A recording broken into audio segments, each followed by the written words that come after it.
We have a state called Bhavnagar in Gujarat.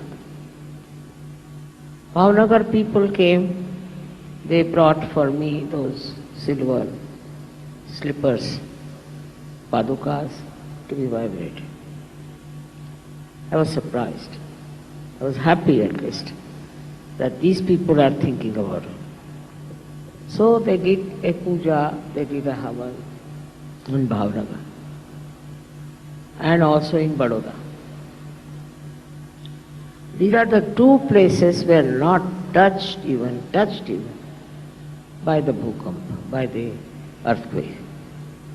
Can you imagine? And Surat, which is very much distant, was absolutely shattered. There are Sahaj Yogis, very few.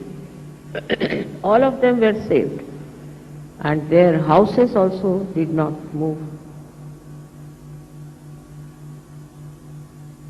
This is between the protection of your mother and the wrath of God Almighty.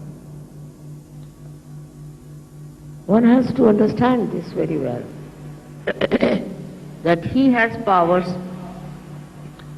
over all the elements.